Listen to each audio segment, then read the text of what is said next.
Hello दोस्तों, नमस्कार। मेरा नाम है रोहित कुमार। आप सबके स्वागत है हमारे यूट्यूब चैनल पे। आज चश्मा पहन के आए हैं। समतल पृष्ठों पर प्रकाश का परावर्तन में ये लाइन मिटा क्यों रहा हूँ, क्योंकि अब इसको लिखने की ज़रूरत नहीं पड़ेगी।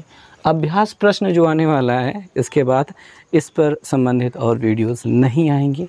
बात ख़त्म हो जाने वाली है। कक्षा 10 की साइंस का फिज़िक्स का ही पहला चैप्टर है और उम्मीद है आप लोगों ने पीछे की जो 3 वीडियोस हैं हमने बनाई थी वो आपने देख ली होगी और अब क्वेश्चन आंसर करने के लिए तैयार हो जाइए। तो चलो पहले क्वेश्चन के साथ शुरुआत करते हैं। तो हमारे पास जो अरविंद की किताब है इसमें टोटल बहुविकल्पी प्रश्नों की संख्या कितनी है भाई? 7 है। ठीक है, तो चलिए शुरुआत करते हैं। अदीप्त प्रकाश स्रोत है। ठीक है, मैं थोड़ा बगल आ जाता हूँ। अदीप्त प्रकाश स्रोत है चंद्रमा, सूर्य, ए और बी तारे। तो भैया यहाँ पे अदीप्त प्रकाश स्रोत केवल और केवल चंद्रमा है, ए वाला विकल्प बस।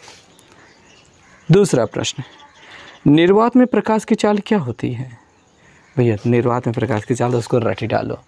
3 × 10⁸ मीटर प्रति सेकेंड, जिसको हम 3 लाख किलोमीटर ही तो होता है, हाँ, प्रति सेकेंड कह सकते हैं।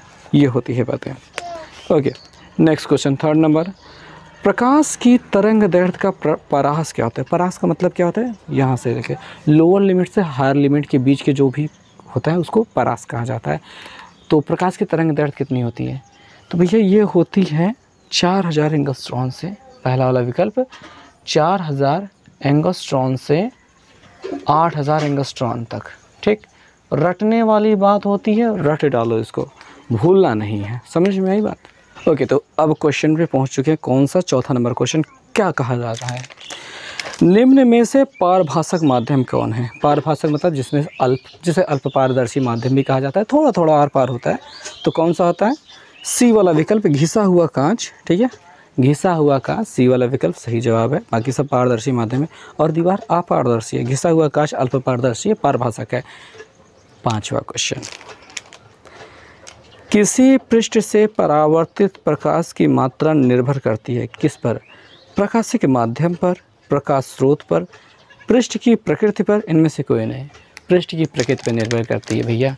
अगर पृष्ठ चिकना है तो ज़्यादातर प्रकाश परावर्तित होगा, अधिकतम होगा, ज़्यादा से ज़्यादा होगा। और अगर खुरदुरा है तो बहुत कम होगा। ठीक, तो पृष्ठ की प्रकृति पर सी वाला विकल्प सही जवाब है। 6वां क्वेश्चन, समतल दर्पण की फोकस दूरी कितनी होती है? समतल दर्पण की फोकस दूरी अनंत होती है, पता है तो गया था ना? हाँ, बी वाला विकल्प सही है, अनंत होती है। ठीक, 7वां क्वेश्चन, समतल दर्पण के सामने एक वस्तु 10 सेंटीमीटर की दूरी पर रखी है, तो दर्पण से प्रतिबिंब की दूरी क्या होगी? समतल दर्पण के सामने 10 सेंटीमीटर की दूरी पर एक वस्तु रखी है, तो प्रतिबिंब की दर्पण से दूरी क्या होगी भैया? ये भी 10 सेंटीमीटर होगी। ठीक, ये तो सही है। तो सभी बहुविकल्पी प्रश्न तो निपट गए। अब कौन से प्रश्नों पर चलते हैं? अतिलघुत्तरीय प्रश्न। प्रकाश को परिभाषित कीजिए। ठीक है, बहुत बढ़िया प्रश्न है। प्रकाश को परिभाषित कीजिए। प्रकाश क्या है? मतलब, तो प्रकाश ऊर्जा का वह रूप है जिसकी सहायता से हमें वस्तुएं दिखाई देती हैं। प्रकाश जब किसी वस्तु पर आपतित होता है तो वह परावर्तित होकर हमारी आंखों तक पहुंचता है, जिसके फलस्वरूप हमें वस्तुएं दिखाई देती हैं। या फिर जो हमने पहले बताया था, प्रकाश से एक प्रकार की ऊर्जा है जिसकी उपस्थिति में वस्तुएं दिखाई देती हैं। ठीक है, और ये परावर्तन की वजह से होता है, तो ये तो बता ही दिया गया था। दूसरा प्रश्न, अतिलघुत्तरीय प्रश्नों में चल रहे हैं भैया। दूसरा प्रश्न, नीचे दिए गए प्रकाश स्रोतों में से दीप्त और अदीप्त प्रकाश को विभेदित कीजिए। प्रकाश स्रोत को विभेदित करना है। सूर्य दीप्त है कि अदीप्त है? जाहिर सी बात है, सूर्य दीप्त प्रकाश स्रोत है क्योंकि इसके पास खुद का प्रकाश होता है। तारे, ये भी दीप्त प्रकाश स्रोत हैं। चंद्रमा, ये अदीप्त होता है। दर्पण, ये भी अदीप्त होता है। ठीक है, चंद्रमा और दर्पण क्या है? और प्रकाश को परावर्तित करते हैं, उनके पास खुद का प्रकाश नहीं होता है। तो तीसरा प्रश्न आ जाता है, प्रकाशिक माध्यम को परिभाषित कीजिए। ठीक है, प्रकाश जिनमें से होकर के गुजर सकता है उनको प्रकाशिक माध्यम कहते हैं। ठीक है, तो प्रकाश जिन माध्यमों से होकर गुजरता है उन्हें प्रकाशिक माध्यम कहते हैं। और प्रकाशिक माध्यम को 3 भागों में बांटा जाता है। पहला माध्यम पारदर्शी माध्यम, जिसमें प्रकाश आर पार हो जाता है, जैसे कि हवा, कांच, निर्वात और पानी। दूसरा दूसरा हो जाता है वो पारभाषक माध्यम होता है, जिसमें से थोड़ा थोड़ा पार होता है। पारभाषक अल्प पारदर्शी भी इसे कहा जाता है, जैसे घिसा हुआ कांच हो गया, तेल लगा हुआ कागज़ हो गया। तीसरा होता है अपारदर्शी, पूरी तरीके से बंद, यानी प्रकाश जा ही नहीं सकता। दीवार हो गया, बोर्ड हो गया, किताब हो गया, हम आप मार्कर हो गया, ठीक है, इनसे प्रकाश आर पार बिल्कुल भी नहीं जा सकता है, ठीक है। ये हो गया।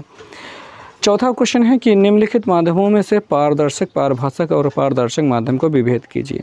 सब कुछ कर लोगे भैया, बहुत सिंपल सा है, ठीक है। वायु कैसा है? पारदर्शक है। कांच कैसा है? पारदर्शी है। घिसा हुआ कांच अल्प पारदर्शी या फिर पारभाषक कह दो। दीवारें कैसी होती है? अपारदर्शी होती है। दूषित जल कैसा होता है? ये पारभाषक होता है, ठीक है। गंदा पानी पारभाषक होता है, हल्का हल्का आर पार दिखाई देता है। पांचवा क्वेश्चन, आपतन कोण और परावर्तन कोण को परिभाषित कीजिए। आपतन कोण किसे कहते हैं? देखिए भैया, ये रहा परावर्तन की घटना, आपतित किरण और अभिलंब के बीच जो कोण बनता है उसे आपतन कोण कहते हैं। परिभाषा क्या होगी? आपतित किरण और अभिलंब के बीच बना कोण आपतन कोण, परावर्तित किरण और अभिलंब के बीच बना कोण परावर्तन कोण कहलाता है। दोनों की परिभाषा हो गई, ठीक है। ऐसे ही दोनों की परिभाषा को लिख देना है। छठवां क्वेश्चन, परावर्तन का प्रथम और द्वितीय नियम लिखिए। बहुत अच्छी बात है, ये तो बताया ही था ना। पहला नियम क्या होता है कि आपतित किरण, परावर्तित किरण तथा आपतन बिंदु पर खींचा गया अभिलंब तीनों एक ही तल में होते हैं, ठीक है। आपतित किरण, परावर्तित किरण और आपतन बिंदु पर खींचा गया अभिलंब तीनों एक ही तल में होते हैं। दूसरा नियम क्या बताया था?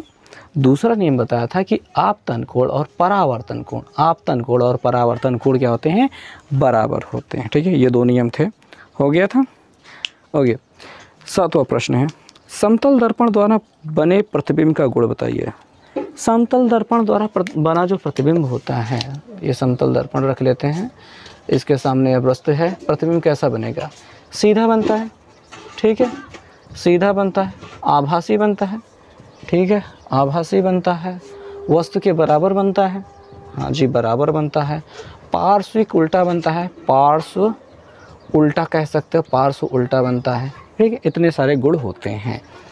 सीधा बनता है, व आभासी बनता है, ये याद रखना ज़रूरी है। ओके, तो यहाँ तक हो गया। आगे क्या है? अच्छा, और भी ऊंचाई, और भी जो गुण दिए गए हैं, समतल दर्पण वाला जितना भी गुण इसमें लिखा था वो सब को सब इसमें लिख दिया गया है। खैर इतने गुण लिख देंगे तो पर भी पर्याप्त है, कोई दिक्कत की बात नहीं है।